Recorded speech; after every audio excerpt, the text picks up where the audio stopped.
mag-travel partner, no? Lalo na kapag malayo. Feeling ko para sa ating kasupremo ang topic na ito. Tama ka dyan, partner. Dahil hindi lang tao ang na-stress sa biyahe, kundi pati na din ang ating mga alaga. Kaya sa video na ito, malalaman natin kung paano natin i-handle ang stress ng ating mga alagang manok pagka ito'y ibabiyahin na natin. Mga kasupremo, tara, alamin natin kung saan naman tayo dadalhin ng ating Supremo Infinity Team para makilala ang ating featured Key Farm sa ating segment na Infinite Panalo.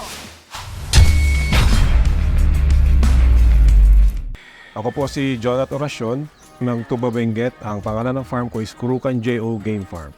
Nag-start ako as a Supremo user ng Kabalikat Farm since 2017. So more or less mga 7-8 years na po akong Kabalikat Farm. Napili ko ang Supremo kasi hanggang sa maging stag, magagandang pangangatawan, tapos healthy sila, tsaka consistent yung feeds ng Supremo. Usually, yung una namin ginagawa, check namin yung health ng manok, kung healthy sila. Tapos nagpre-prepare kami ng Spectrum Plus for anti-stress, tsaka nagbabacterial flushing na rin kami para sigurado yung mga manok, pagdating sa pupuntahan nila, healthy pa rin sila. At na-overcome nila yung stress factor sa biyahe. Usually, bago yung biyaheng manok, magbibigay kami ng for bacterial flushing, and then susundan namin siya ng Spectrum para ma-replenish yung katawan ng mga manok at saka ready sila for biyahe. Iniisip lang namin pagka biyahe kami is yung comfortability ng mga manok. Dapat pagka sinakay sa sasakyan, maayos yung aircon, hindi mainit yung lalagyan, para in that way, lesser yung stress. At saka pagdating dun sa bagong may-ari or sa pupuntahan nila, safe pa rin sila at healthy pa rin sila. Ang mga suplementong binibigay namin bago biyahe, usually ito lang Spectrum Performance Enhancer. Then pagdating doon, magpapahinga yung mga manok, magbabacterial flushing ulit sila ng Levomax, and then bigay ulit tayo ng Spectrum Performance Enhancer para sa well-being ng mga manok natin. Pagkatapos ibiyahe ng mga manok, inalabas namin sila sa kahon, i-check namin sila kung okay sila.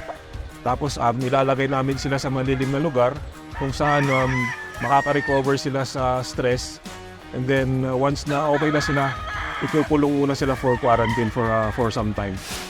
Sa aming karanasan, usually pag hindi healthy ang manok na binabiyahe, namamatay or hindi nakaka-recover agad. So ang advice ko sa mga baguhang nagmamanok na gustong magbiyahe ng manok, health is number one, dapat healthy ang manok. And then pagdating sa farm, bigyan ng supplements na nakakadagdag sa pangtanggal ng stress nila. Ako si Jonathan Oracion ng Kurukan J.O. Game Farm. Ilabas ang buong potensyal. Mabilis lang pala talaga ma-stress ang manok, no? Lalo na kapag masikip at iilan lang airflow ng kulungan niya. Buti na lang ngayon ay alam na natin kung paano natin iingatan ang pag-travel ng manok natin to other places. Pero kung kayo ay nalilito pa din, sumali na kayo sa ating Facebook community at anytime ay may sasagot sa inyo. Libre rin ang konsulta ng ating mga veterinarians. Mag-join lamang sa Samahang Kasupremo.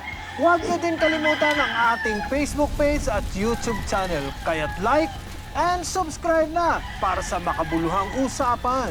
Hanapin lamang ang Supremo Infinity YouTube channel. Mga kasupremo, kita-kita tayo ulit sa susunod na episode at dahil makakasama na naman natin si Sir Roy para naman sa usapang nutrisyon during pre-con at conditioning stage. Lagi nating tandaan na sa Supremo Infinity, Ilabas ang buong potensyal.